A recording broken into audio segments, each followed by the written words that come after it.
Do you want to be healthier, yet you just don't know what to do? All these shows telling you this and that, but nothing seems to work. Well, listen close. Golden State Media Concepts has got something great for you. The Health and Wellness Podcast dedicated to workout trends, healthy eating habits, diet, and everything about healthy living. Join us in our banters as we help you not just live life to the fullest, but live it to the healthiest.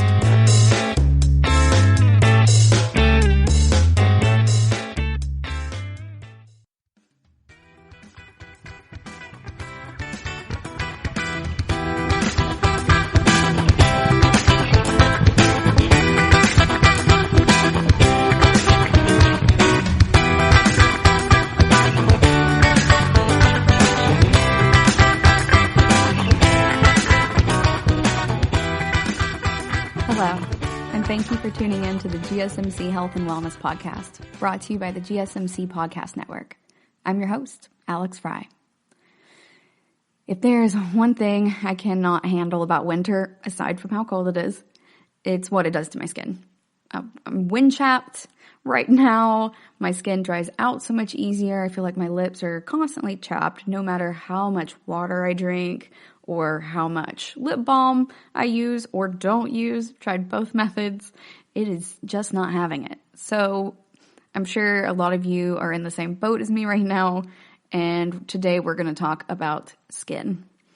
Primarily skincare, because we all could use some of it right now. First, we're going to talk a little bit about skincare trends and what skin does for us. And then in later segments today, we'll talk about skin issues, skincare routines, how well they really work, some tips, as well as my personal routine and how working indoors can sometimes work against you.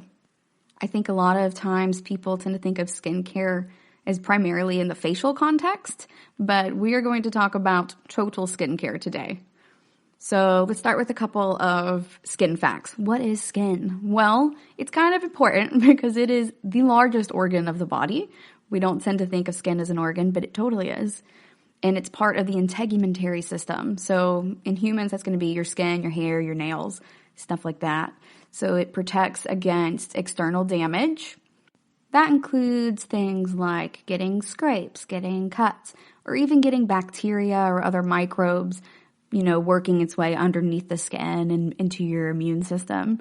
So your skin is a great physical barrier in addition to producing sweat, and it produces oils, your sebaceous oils, the ones that you have to go through great lengths to cleanse off. Thank you, skin, for that. But on the bright side, those can also help your skin be nicer sometimes. It's mostly the bacteria that's colonizing in there that's causing the problems. The next thing we're going to talk about skin is the layers. So you have your epidermis. That is your outermost layer, the one with the little hairs poking out the top, the ones that you can see. And when I was a kid, my favorite joke was, your epidermis is showing. It didn't matter if I told it or if someone else told it. Everyone always looked directly at their fly, and it made me laugh regardless. The layer below that is also your just dermis. And below that is going to be the subcutaneous tissue. So that's largely fat. And throughout these layers, you have blood vessels and pores and sweat glands and everything else leading towards the top of the skin where they can be excreted. In that way, we can think of your skin as also being the first line of defense for your immune system. So we need to take good care of it. Today, we're going to talk about some trends for that. A lot of people have been taking vitamins for skincare, not just retinol and other like vitamin C in our moisturizers, but also eating it. So let's talk about that a little bit. Primarily, you should be trying to get your vitamins from your food. If you speak with a nutritionist or a dietitian, they're going to tell you try to get them from your food. Vitamin A, for example, is in a lot of eye ointments and eye creams, but you can also get it from beef, dairy, or eggs. It can cause skin irritation with some folks, though, so be a little bit careful with that. You don't want to get too much of it, especially if you're sensitive to it, but mostly that comes down to applying it as a cream. It's good for your vision, so you've already heard that about vitamin A and carrots. You can also get it in sweet potatoes, mangoes, or spinach. I like to put spinach in my protein shakes when I get back from the gym, and they are delicious. You can't really taste the spinach. You just throw it into the blender, and it gets mixed up with the smoothie. Also, vitamin C. So we know it's in oranges. That's the most popular one, but it's also in broccoli, strawberries, bell peppers, tomatoes, Brussels sprouts. So you can get it in some greens as well as from fruit. And it helps create collagen. So you know how young people's skin snaps back real quick if you pinch it up, but it doesn't in older folks? That's your skin's elasticity or your firmness. And collagen is largely responsible for that.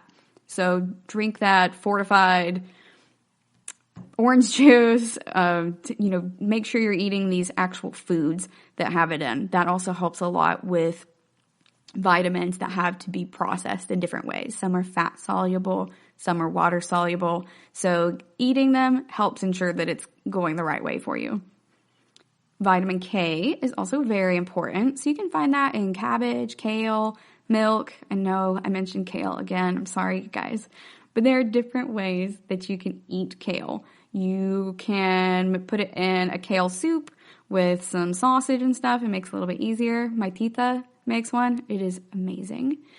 You can also make it into kale chips. So you're just putting them into the oven to dehydrate for a little bit. Put a little bit of salt on there. Delicious.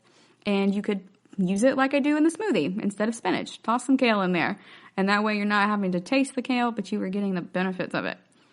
Vitamin K helps your blood coagulate, and it's associated with circulatory problems in folks who have a deficiency in it. So if you have like pronounced spider veins or dark circles under your eyes like I do, or stretch marks, etc., some vitamin K in your life will help that out. So I know you guys probably didn't think you'd be asking for more kale, but here we are. The next one we're going to talk about in skincare trends is tanning. So let's talk about tanning beds specifically first. Are they safer? Is it worth it? I know we've all heard lots of information on both sides and arguments on it. And what it comes down to is that's a personal decision that everyone has to make for themselves, whether that is outdoor tanning, indoor tanning, smoking, anything that there is a risk with. That just comes down to individual choices and whether you guys are more comfortable with which things to trade off. So, that said, here are some facts. According to the American Academy of Dermatology Association, just one indoor tanning session can increase your risk of developing skin cancer. So that's melanoma by 20%, squamous cell carcinoma by 67%, and basal cell carcinoma by 29%. Those are some numbers, guys. My mom had melanoma when I was a kid, and my grandfather also died from that. So that's a little bit serious for me. So for me, I've decided that even though I would love to be sun-kissed, I cannot take the star damage. It is not a good idea for me. So that's my personal decision. But they did check a couple of other things too. So they also said that base tans don't prevent sunburns. Myth busted. Thank you, American Academy of Dermatology Association, for answering that for us. They also don't give you enough vitamin D, so they are not a good replacement for going outside. Now, why is that?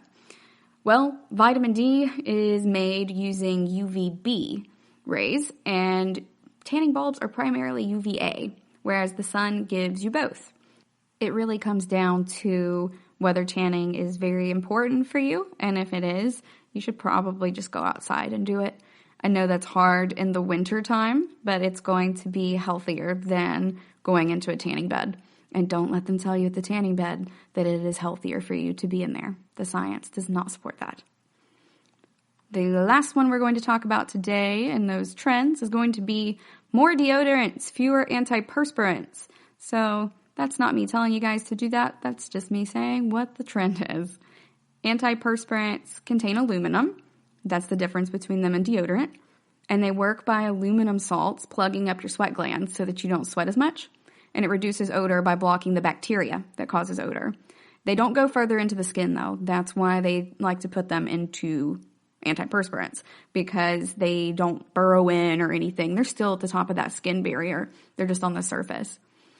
On the other hand, deodorants are just scented products to keep you from producing a strong odor. Nothing blocks your sweat glands. They just have fragrance and stuff in them, so you'll still sweat, you just won't smell. But a 2014 study in the Journal of Critical Reviews of Toxicology reviewed a ton of research on aluminum, and they found that there was not really any causative link between aluminum exposure and disease, except in cases where people who worked in factories with aluminum dust were inhaling it. But in regards to finding aluminum particles on your body from putting on deodorant, they're still on the outside of your body, and it would take a much larger chemical concentration, according to this study, to be able to cause negative impacts on the inside of your body. Some companies, however, are still marketing 0% aluminum on their deodorants. Don't be fooled by 0% aluminum marketing. If it's costing more than their other deodorants, just check the label on the back. They probably don't have aluminum in them to begin with because they're deodorants, not antiperspirants. But overall, just take care of your skin, you guys. We're going to think of it as all integument care and not just skin care. So it's on the inside, it's on the outside. It'll also help your hair and nails. Keep that in mind. Right now, we're going to go in for a quick break, and when we come back, we are going to talk about skin issues. Are you looking to learn more about the latest trends from the fitness world? Are you confused by all of the different trends that are out there? The GSMC Fitness Podcast is the place for you. The GSMC Fitness Podcast is the place to come for people of all skill and interest levels. Join us as we explore the latest trends in the fitness world. Does that new exercise really work? Should I try yoga? Whatever your question, chances are good you'll find an answer on the GSMC Fitness Podcast.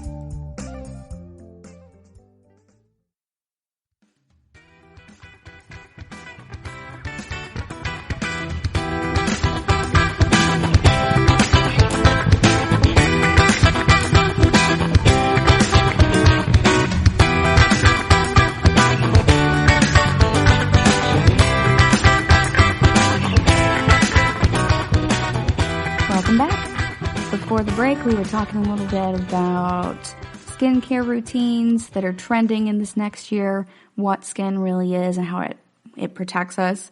And up next, we're going to talk about skin issues. So eczema, anyone out there have it? I do. I have vesicular eczema, which is different from the type that people usually think of when they think of eczema. But it has like these little, almost like fluid bubbles, like they're called vesicles, which is why it's vesicular eczema.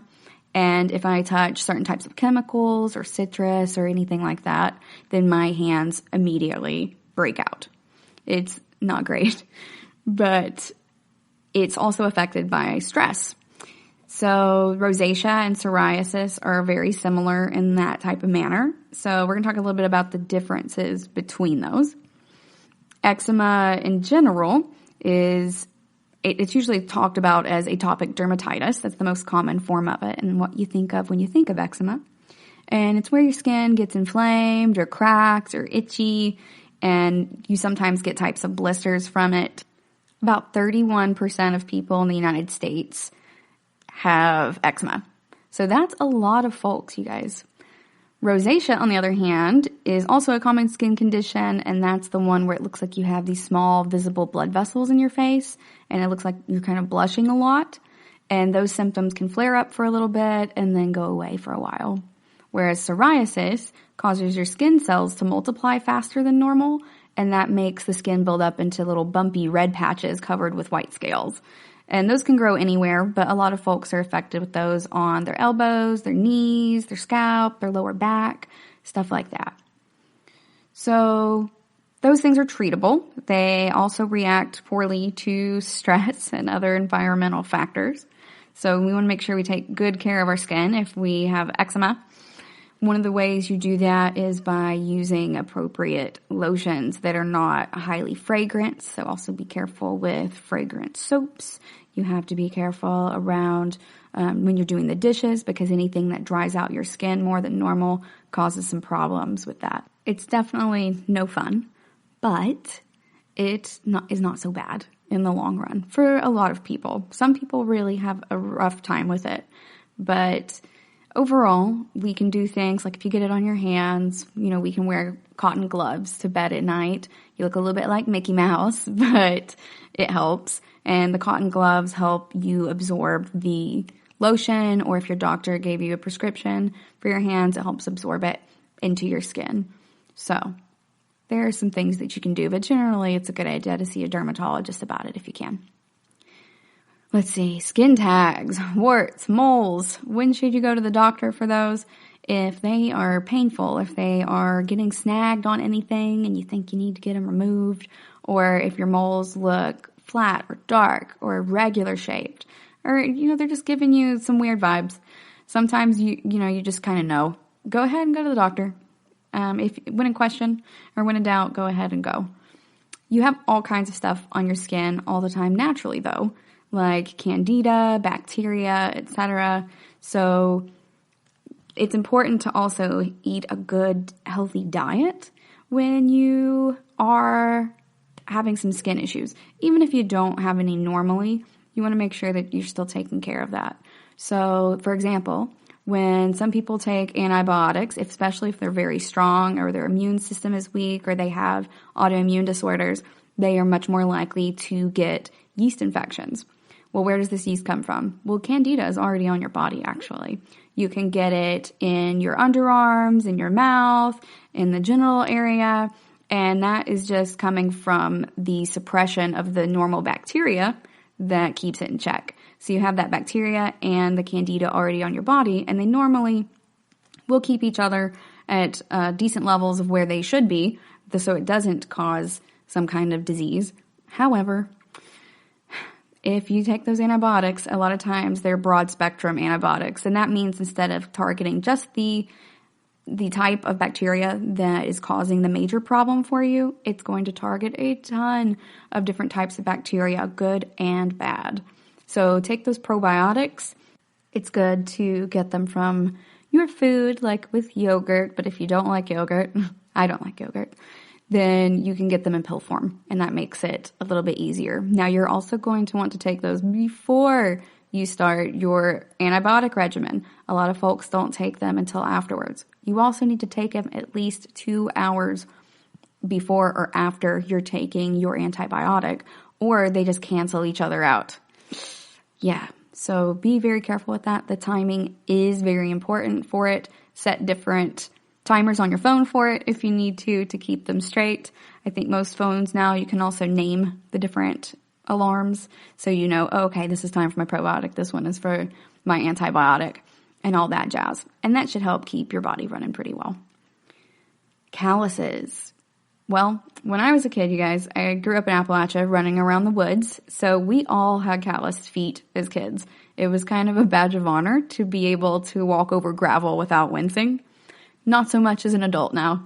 So you need to make sure that you're taking care of your feet and the rest of your skin. You can get calluses anywhere you're having a lot of friction, because calluses are just a response to friction in your body and your skin cells trying to build up a little bit to make sure that it's protecting you more.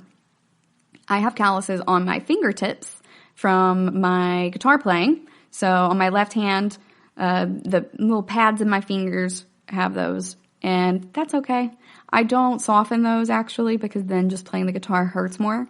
So I just keep those calluses. If I stop playing for a while, then my body recognizes I no longer need that material and the calluses kind of go away.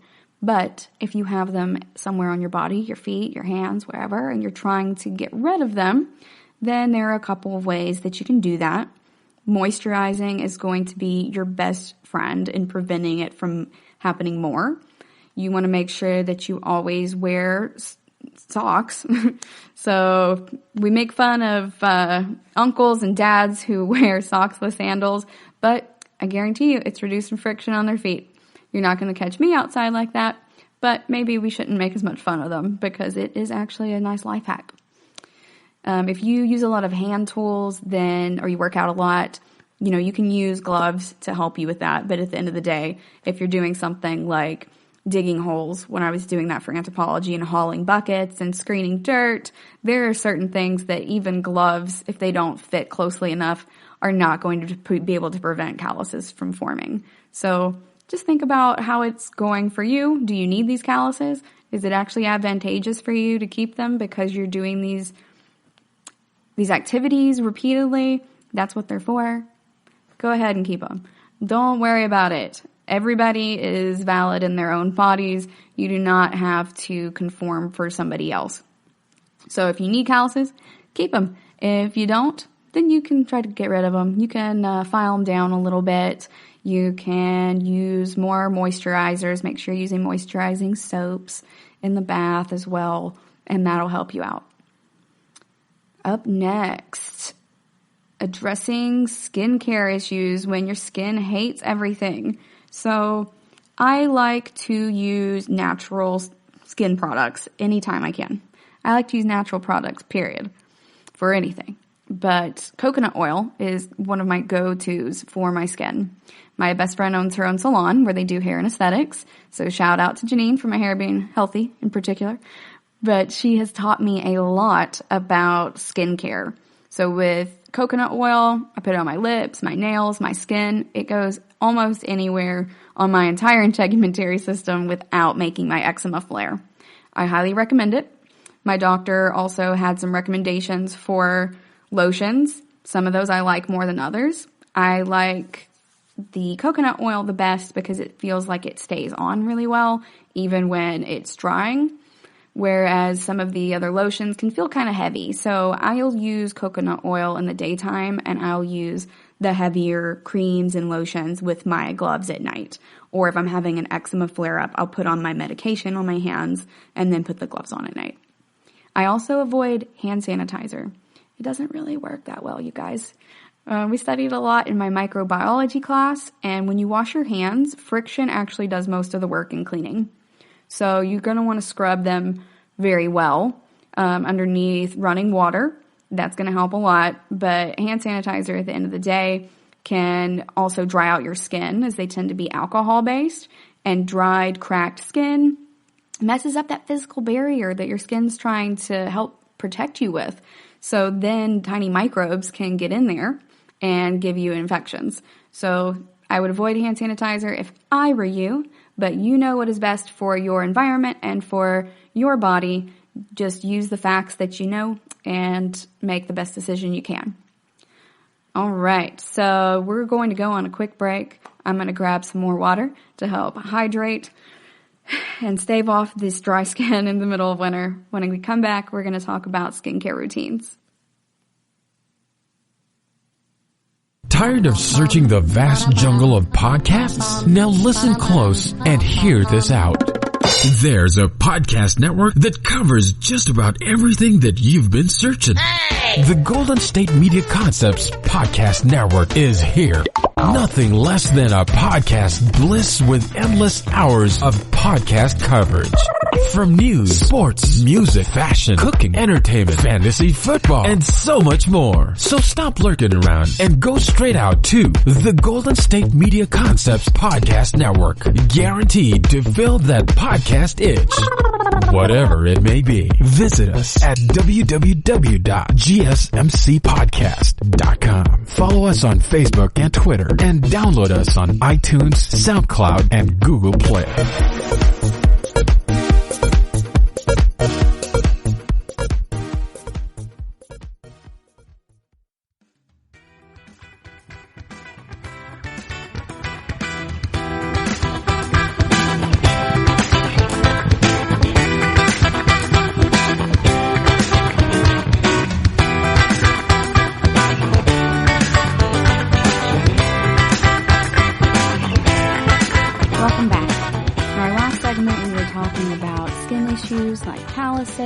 Bacteria, eczema, and how those can cause some flare-ups for you. Next up, we're going to talk about skincare routines. So there is no one-size-fits-all for skincare routines. Everyone's skin is different. Even people who have the same skin type. So if you have really dry skin, it can still be different from someone else who has dry skin. Whether the location is different or how dry it gets is different, everyone is going to be a little bit different. So you need to find something that works specifically for you. Part of that is going to depend on your skin type. Another thing it's going to depend on is how much time that you have. We all are busy people to various degrees, and skincare is more important or less important to some of us depending on what other priorities we have going on at the time. So we're going to take a look first at how often and in what order you typically will pick these products and how you normally apply them, and then we can work on picking some specifically for different skin types. So how often and in what order often depends on the product, but in general, you're going to apply it in order of consistency. So thinnest to thickest is your general rule. Cleanser, toner, serum, moisturizer, lip and eye creams. It's going to be almost in that exact order depending on how thick your products are and the type of skin that you have, whether it's really dry versus very oily. The consistency of your skincare products is going to be a little bit different there. So we're going to start with one of my favorites, which is exfoliating. Now, you should only do this about once a week. And in case of nuclear fallout, the CDC says don't do it, as it can promote abrasions in your skin and opportunities for different chemicals to get in there. But assuming no nuclear fallout is in the horizon, what you're going to do is exfoliate once a week for your legs, your beard, any shaving that you're doing. I highly recommend exfoliating. It helps those little hairs break through when they're growing back. And the reason that it happens that way is when you shave, you're actually chopping off the top of the hair and you're making it blunt. So your hairs are normally pointy at the end so that they can break through the skin without causing any problems when they grow back. So when you wax and you rip them out via the root, then it's going to normally grow back just fine. But every now and then you might have a little bit of trouble. Use an exfoliant. You can use coffee exfoliants. My favorite is brown sugar scrubs, and that will help it break back through. I like to exfoliate before I shave and after, and it helps me to have really smooth skin. And I really recommend this for men. I feel like this is a step that a lot of men skip. Now, you're not going to want to exfoliate every day, so I get it, gentlemen, if you are shaving every day, that might be a lot, since we should only exfoliate about once a week so that we don't strip our skin or damage it too much. But overall, if you are prone to getting little whiteheads or razor bumps, I recommend exfoliating.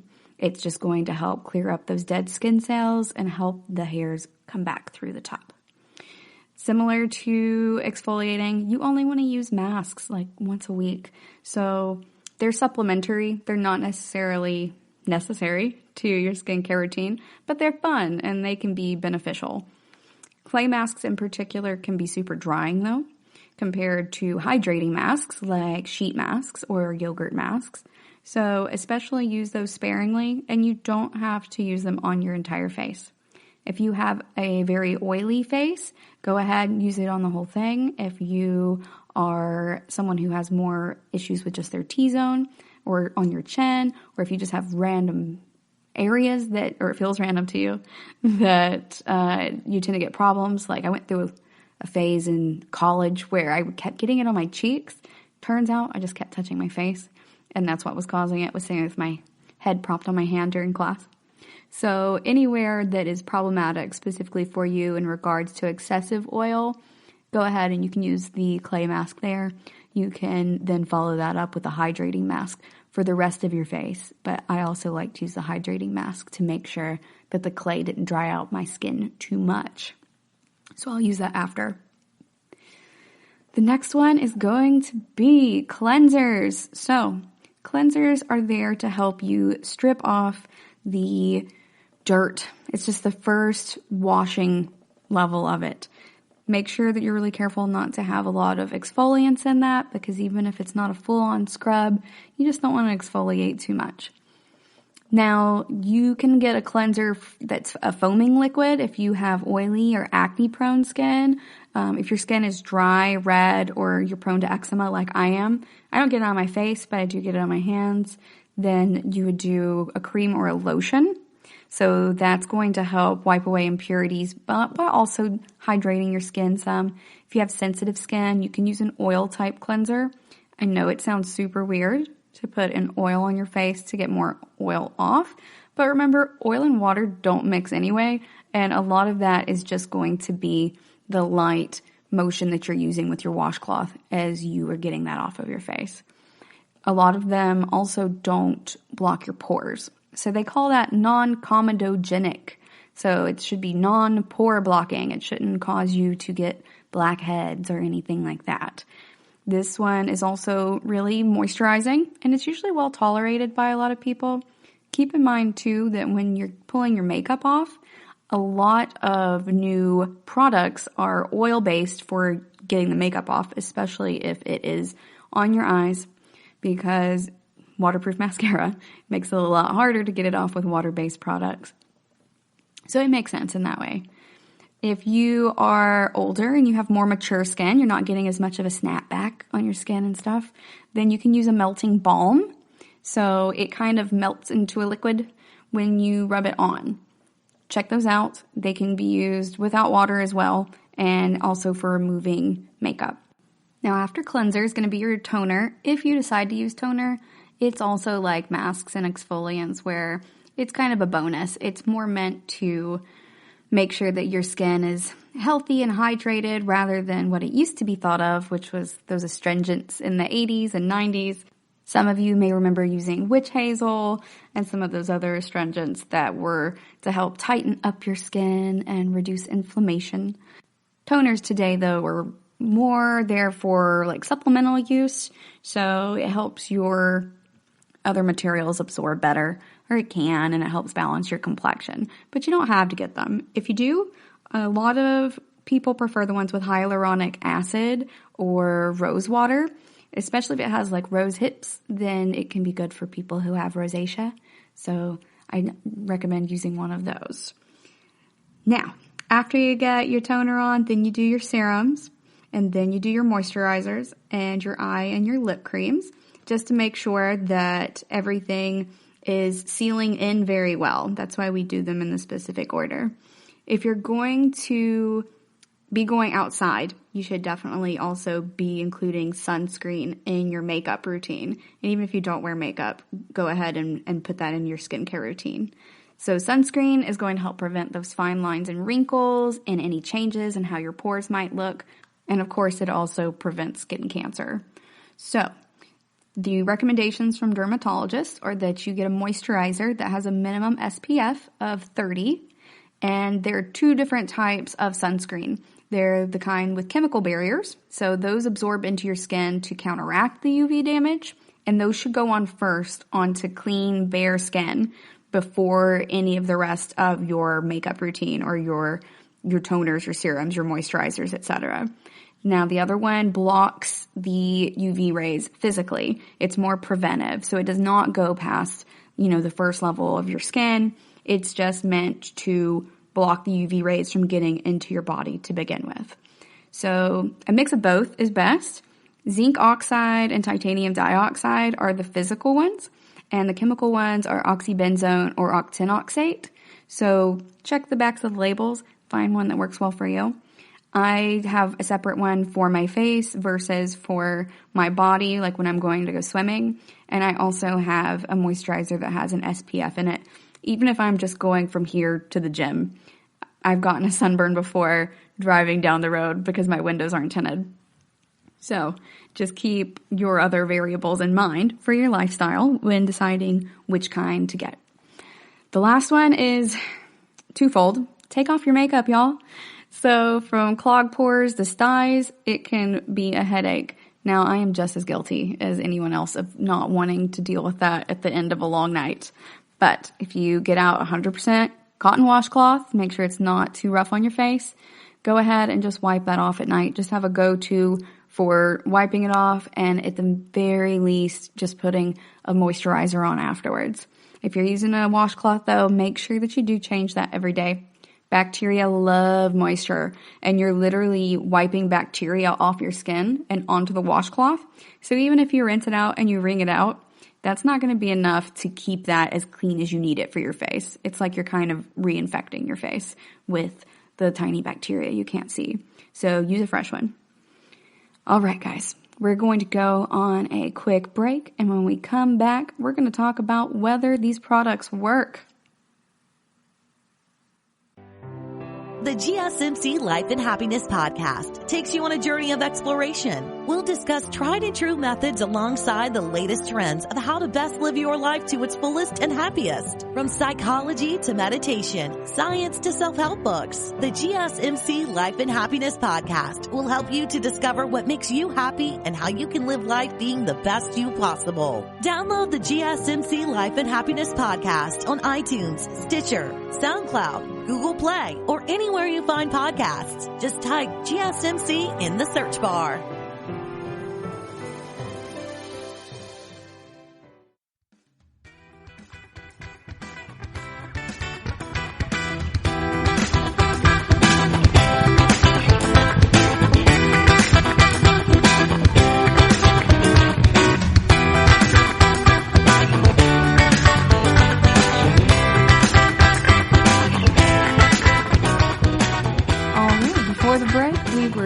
About different types of skincare routines and which order to put them on in.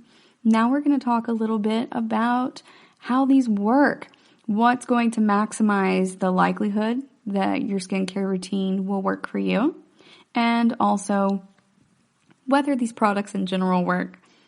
The first thing that you need to know about that is they can work if you are consistent and if you give it time.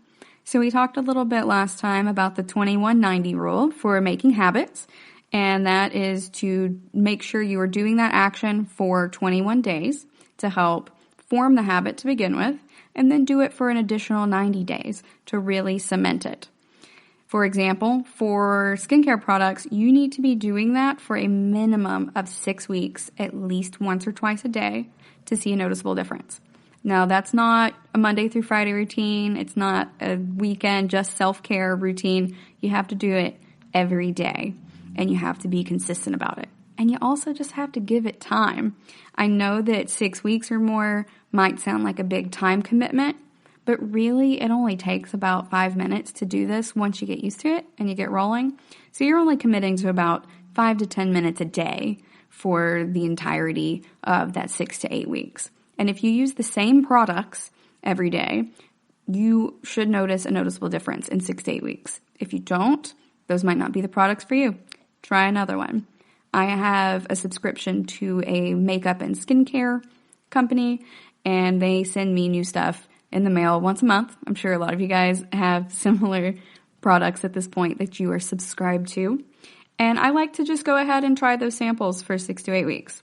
That's all I do, as I will try the new one and keep going until I see whether it works for me or not. And if it doesn't, I just cross that off my list of products to buy. Saves me time, saves me money. All I have to do is just try them when they send it to me. And then if I don't like it, I can send them feedback online. Super easy. The next one is to make sure that you do tailor that specifically to your needs. Find a skincare routine that works for you. There is no best choice beyond that. If you don't have a lot of time, make sure you're not picking an elaborate skincare routine. Masks, exfoliants, etc. are really meant for a once a week thing anyway. So save the big time consuming ones for your weekend self-care and don't do them at the same time. Don't do masks, and if they're drying like clay masks, don't do those and exfoliating at the same time. Those should be separated by at least a few days so that you don't strip your skin too hard. But do those with self-care. Take a bubble bath, relax, and just enjoy it during that one day a week. The rest of the time, if you don't have a lot of time, go ahead and just find you what works for those 5 minutes. Like I said, for going to sleep at night, if you're prone to not wanting to take off your makeup because you are just exhausted, then just find what works best for you. Maybe don't do the toner and the serum and everything else. Just use your makeup remover, your cleanser, and then put on a moisturizer to go to bed so that your skin can go ahead and soak up that moisture while you're sleeping. The next thing you're going to do is shake it up. If you don't have results for 6 to 8 weeks, that's okay. Just try something different. If it's not working for your skin, then it's just not good for your skin type, no matter what it promised. And by your skin type, I don't mean that if it says it's good for normal skin or oily skin, that it doesn't work for normal and oily skin. I mean, it just specifically doesn't work for you. And that's your specific skin. That's okay. There are so many different products out there. You can keep trying them. You can also go to local makeup stores and ask for some samples. Ask to go ahead and try it at the counter and see if that works for you. At the very minimum, you can put it on like a tiny part of your skin and see if you have any type of reaction to it before you commit to like laying down serious money on a new skincare routine or a new product. I know those can be pricey. That's why I like the subscriptions. I've actually found a couple that I really liked on there. Some of their products have been pretty amazing and surprised me. It's not something that happens frequently, but when it does, it really helps me nail down my skincare routine. And then I can go and adjust my preferences for what they're sending me in the mail to see if I can finish that out for myself. So I don't use one set of products that are all from the same company. I just use what has historically worked best for my skin. And that's why it's so soft. All right. Another thing to keep in mind is if it irritates your skin, you should stop using it. I know that it is heartbreaking, and sometimes it just happens out of nowhere. It happened to me today. My very favorite clay mask, I've not used any masks or exfoliants in over a week, and decided to treat myself, and my favorite clay mask betrayed me.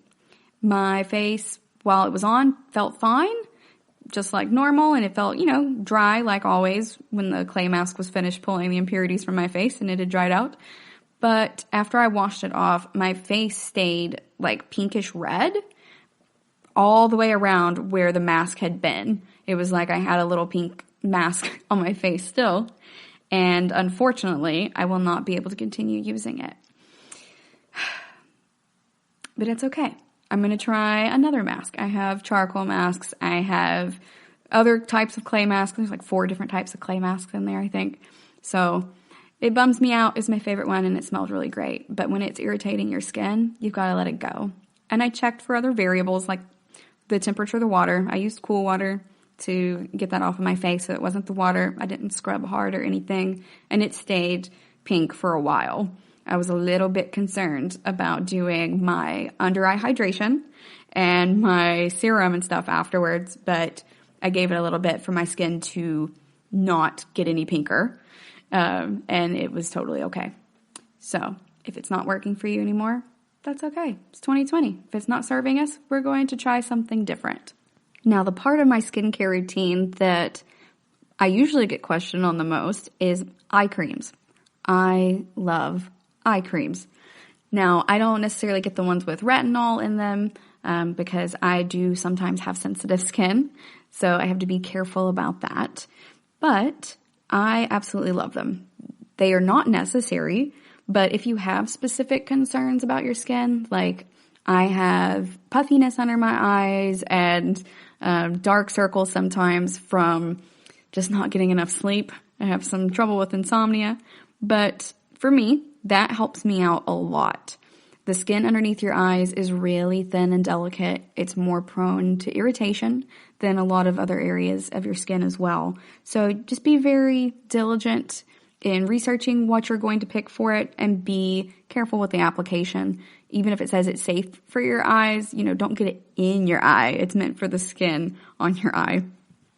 So maybe don't go directly to your waterline. Stay outside of the eyelash zone. But go ahead and try that.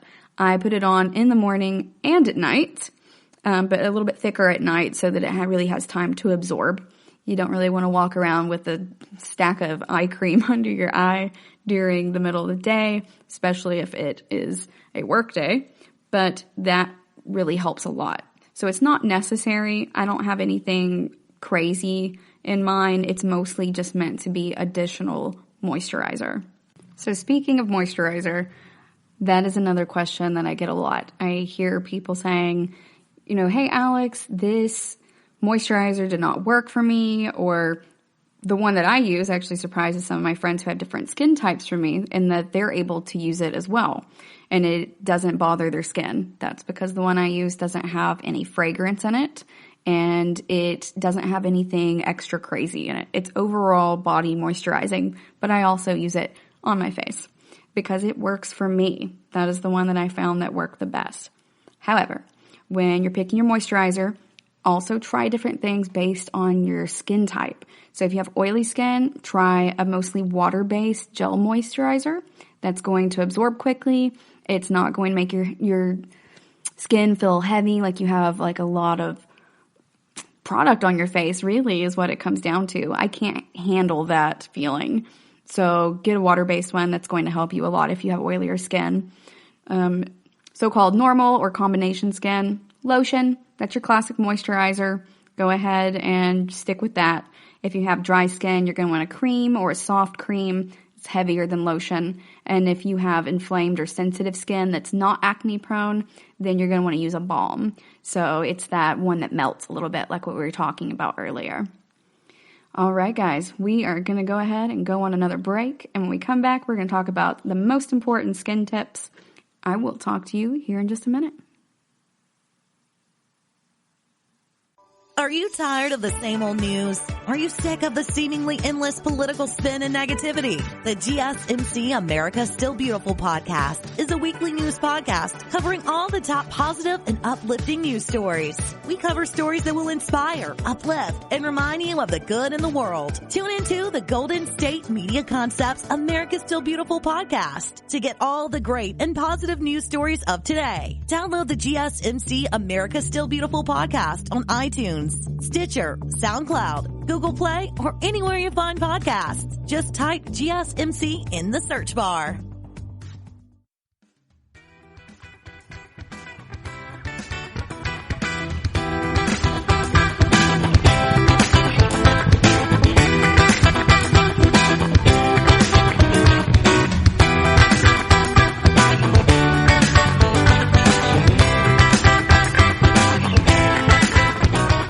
Welcome back. Before the break, we were talking a little bit about trying different types of products, how long you should try them to make sure that they work, and tailoring your skincare routine to your personal needs. Remember, there's no best choice beyond what works best for you. Now, we're going to touch on our most important skincare tips. So remember, these are based in biology. So your skin is the largest organ in your body, and as an organ, we want to think about not just what we're putting on it, but what we're putting in it. Hydration is going to be key here. So we need to hydrate our skin from within and without. It's not enough to be rubbing oils and lotions and moisturizers onto our skin if we aren't also drinking enough water. Now in college, I used to be able to just not drink water. I drank like a case of Dr. Pepper a day. It was horrifying in retrospect a little bit, but also very impressive in retrospect. That was a lot of Dr. Pepper. Now though, I am trying to drink a lot more water. If you have trouble with that like I do, two things that help me out are I notice I drink water and anything really quicker if it's through a straw. So I'll have a reusable straw in my home and I will drink my water from the straw. That helps me get the amount that I need. Another thing that helps is just getting one of those cups that has the graduated amounts on the side. I have two. I have one that holds about 64 ounces and one that holds 1.8 liters. No, 32 ounces and 1.8 liters. So I have both of those, and they have little tick marks on the side that tell me how much water it is as I go. I've also seen a lot of these bottles where they'll have actual times on the side. So by noon, you should drink this much water. By 1 p.m., this much, etc. Whatever works best for you.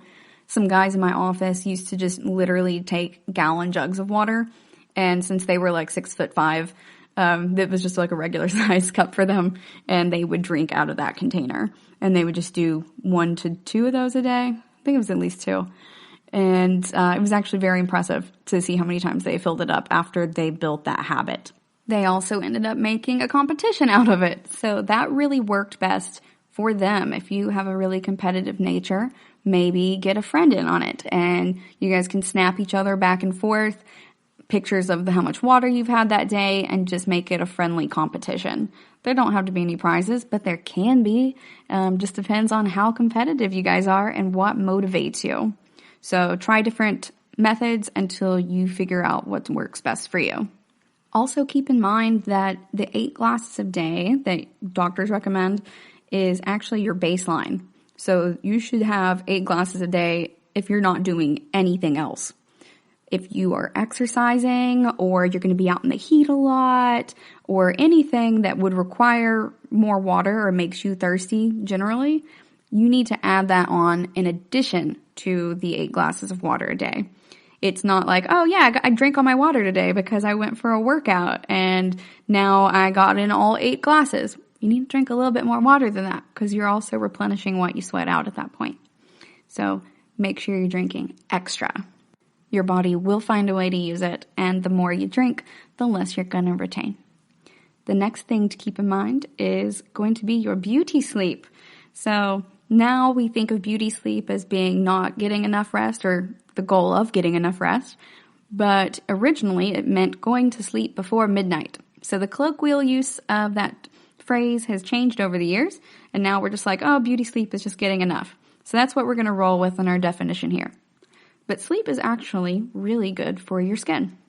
Whenever you go to sleep, your skin is able to start making some changes. So it's making some changes regarding, how blood appears there. That's why when you wake up in the morning, if you haven't gotten enough sleep, your eyes get bloodshot. There's dark bags underneath your eyes. That is your body going, oh no, I didn't get enough sleep. I didn't have enough time to finish the process of moving all of this water and stuff around. You need rest to heal. So make sure that you can get as much sleep as you possibly can. So about 7 hours a night to 9, depending on which study you read, is what you're really aiming for. Stress also can cause a lot of problems with your skin. So it's associated with skin disorders like acne or eczema. When you're sleeping, cortisol levels reduce, so chronic sleep deprivation can make that flare up. So if you're very stressed out, make sure you're working on your body holistically and you're emotionally processing so you can reduce that and get enough sleep. Also, make sure you wash your bangs, if you have bangs, more than you wash your hair. It will help you out a lot, especially if you have an oily forehead. Even if you aren't wearing makeup, cleanse your face and moisturize before going out. It's going to make your skin look brighter. And if you are going to take a hot shower, like I do, I like to look like a lobster after my shower or my bath, but it's not necessarily good for my skin. So I try to limit that as much as I can and just take warm showers to have my cake and eat it too. And every now and then I'll have a hot bath as a treat. But I also make sure that I moisturize very well afterwards. All right, guys, when we come back, we are going to talk a little bit more about my skincare routine and how working indoors can actually work against you. GSMC Beauty Tips Podcast gives you advice on everything from hair to fashion to skincare products. We'll talk about the latest trends in makeup, hairstyles, and anti-aging remedies. And we'll cover all of the newest fashion trends. If you have an interest in or questions about the beauty trends that might work best for you, the Golden State Media Concepts Beauty Tips Podcast has got you covered. Download the GSMC Beauty Tips Podcast on iTunes, Stitcher, SoundCloud, Google Play, or anywhere you find podcasts. Just type GSMC in the search bar.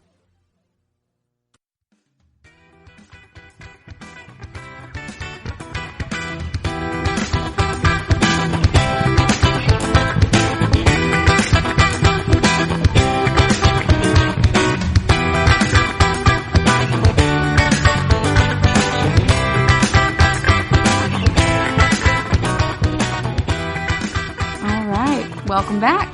In our last segment, we were talking about some important skincare tips just for maintaining your skin and making sure we're being mindful about what we are putting into our bodies and on our bodies to make sure that we are looking well rested and getting our beauty sleep. Right now, we're going to talk some more about my personal skincare routine and a little bit about how working indoors can work against you. As I mentioned earlier, my mother had Clark's stage 4 malignant melanoma when I was about 18, and my grandfather on my dad's side died of skin cancer when I was very young, a couple months after I was born, I think. So for me, keeping my family history into account, even though I don't have cancer in my personal history at this point, which I'm very grateful for, is important for tailoring my skincare routine to me. So I am very pale. I used to tan when I was in junior high and high school. There are pictures somewhere of me on the farm working out in the garden, and I had a really nice tan going on just because I was out in the sun all the time. But once my mom ended up with skin cancer, that really was a lot for me. So I decided that I was just going to stay very pale all the time, and now I have to work really hard for it. I'm not loving it, especially aesthetically, but I'm getting more comfortable with my body every day, and sunblock is going to be a big one for me in that journey. Even when I'm just driving my car, I will go ahead and wear sunblock. If I'm just going to the gym, even though I'm going directly indoors, the windows aren't tinted too far, so I am going to make sure that while I'm riding that elliptical, I'm still protected. It's like those Strange Planet cartoons where the little aliens talk about craving star damage. I too crave the star damage, but it is not good for me. So I apply lots of sunblock even when I go to water parks. The local water park here is only about 15 minutes from my house. And every time I go, once it hits around 5 p.m., all of the workers who are in there helping everybody out will express shock to me that I am still that pale. And they'll go, hey, did you just get here? Like, why would you come at the end of the day to a water park? And I'm like, nope, I've been here since opening. And they'll be like, how do you stay so pale? And I'm like, well, I reapplied my sunblock several times. So with your sunblock, you're going to want to put that on about 30 minutes prior to whatever outdoor activity you're going for. And then you're going to want to reapply that about every 2 hours. Now, I know that sounds like a lot and it sounds really annoying, but it works. So get you a waterproof one or sweatproof one if it's especially hot outside or if you're going to be at the water park. And it will actually work if you go ahead and reapply it several times. I use about a 50 SPF on average. I don't like going lower than 50 unless it's like in my moisturizer and then it's at least a 30. But pick whatever is best for you and go from there. I also love clay masks and exfoliants. So I used to use them a lot more frequently and my face broke out a lot more frequently. Now that I keep it to once per week, it works a lot better for me. And I always try to keep them at least 3 days apart. I haven't found an actual hard line for that so far, but for my skin, it's about 3 days is what will help it out a lot. After I do each of those, I like to use a hydrating mask.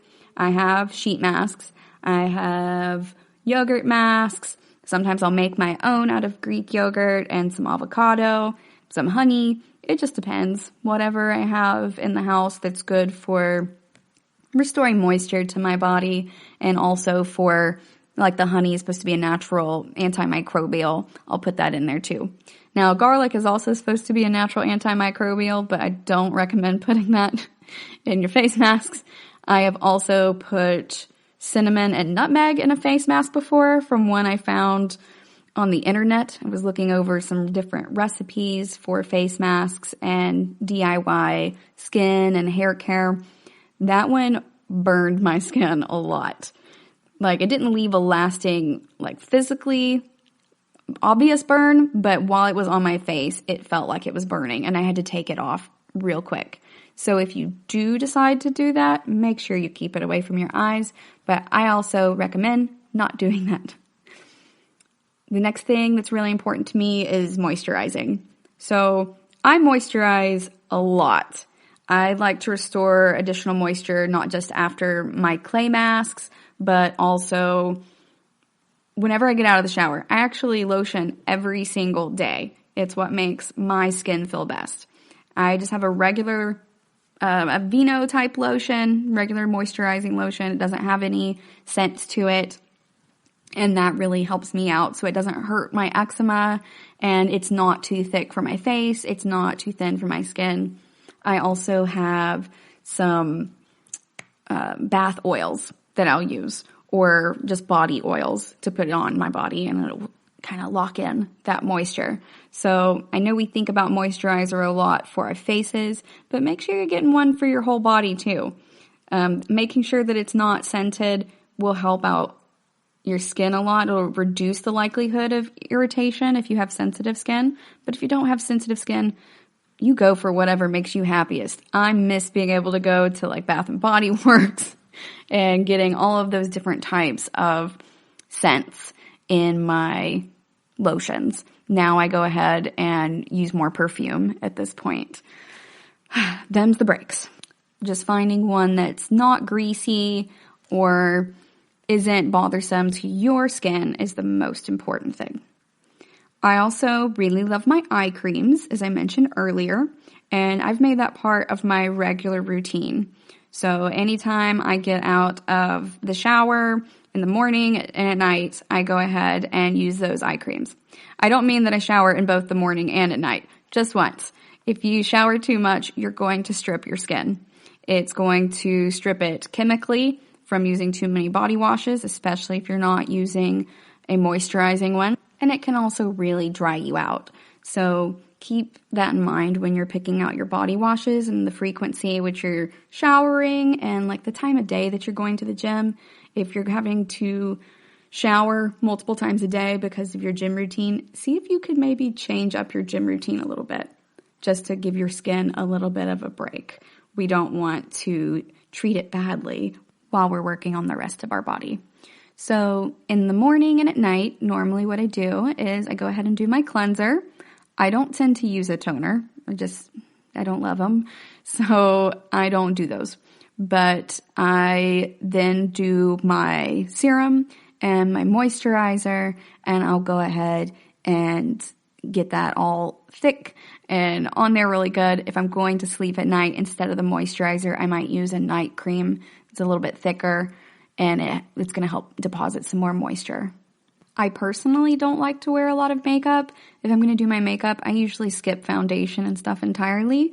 I try to just even out my complexion with my diet and my skincare routine instead, and that works okay for me.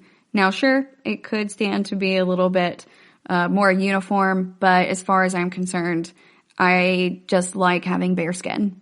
That's just what feels best to me. But I do wear makeup to special events and everything. You do what feels best to you. Wear your makeup as frequently or as rarely as you want. We all look best when we feel like kings and queens, so you do you. Another thing that I really have to keep in mind is vitamin D deficiency, specifically D3. So I went to the doctor earlier this year and they were like, hey, your vitamin D deficiency is outrageous. What are you doing? I was working at home is what I was doing, and I was not leaving much because all of my hobbies, all of my other interests, and my job were all on the internet. And even my volunteer work was over the internet, so I just wasn't getting out as much. I would go to the gym and then just come right back, and that was not enough sunlight. So a 2018 study in the Journal of Environmental and Public Health found that indoor workers and night shift workers are more likely than other groups to be deficient in vitamin D3, although not by as wide of a margin as you'd think. It was more strongly correlated to certain types of work and work hierarchy. So like healthcare professionals, domestic workers, and executives tended to be more deficient because they spent more time indoors. Also, 40% of U.S. workers were found to be vitamin D deficient. That's compared to 32% in Canada. I don't know what Canada is doing differently, but they seem to have less vitamin D deficiency than we do, even though they are at a higher latitude. So they're getting less sun overall, but they are still not as vitamin D deficient as us. Vitamin D is really important for your skin and for your bones, and we absorb it through our skin, like we talked about earlier. And 90% of vitamin D is produced from absorbing sunlight, not from your diet. So you can supplement with vitamin D supplements, and that's something that I have to do. I also try to go out at least once a day for 20 minutes, and I will sit on, I'll go to the pool. After I go to the gym, I'll just go sit outside by the pool at my apartment complex and get some sun. It's really relaxing. Sometimes I listen to a podcast. Sometimes I will read a book. It just is whatever I need to do to get me to sit still in the sun or walk around in the sun long enough to absorb that vitamin D3. So you can take supplements for that. Just be mindful of, how you're taking them, making sure that you are not taking too much or too little. Talk to your doctor about it. They can help you out with that. It's called the sunshine vitamin because that is how we get it. But you can also get it in fish, eggs, mushrooms, if you like those, and some kinds of milk, like vitamin D fortified milk. I've also seen vitamin D fortified orange juice. It has been linked to fighting acne and infections as well, and a deficiency in it is linked to chronic pain and autoimmune conditions, metabolic functioning, cancers, and even some psychiatric disorders. I'm not saying that they're causative, just that the studies I read said that they were at least correlated. In other words, not getting enough sun can also be damaging, just like getting too much. I hope you guys enjoyed learning about skin and skincare routines and how to tailor them for yourselves today. Thank you for listening to the GSMC Health and Wellness Podcast, brought to you by the GSMC Podcast Network. I'd like to ask that y'all remember to please subscribe to the show, and writing a nice review always really helps. Also, if you could please follow us on Facebook, Twitter, and Instagram, I'd appreciate it. Thank you and have a great night. You've been listening to the Golden State Media Concepts Health and Wellness Podcast, part of the Golden State Media Concepts Podcast Network. You can find this show and others like it at www.gsmcpodcast.com. Download our podcast on iTunes, Stitcher, SoundCloud, and Google Play. Just type in GSMC to find all the shows from the Golden State Media Concepts Podcast Network, from movies to music, from sports to entertainment, and even weird news. You can also follow us on Twitter and on Facebook. Thank you, and we hope you have enjoyed today's program.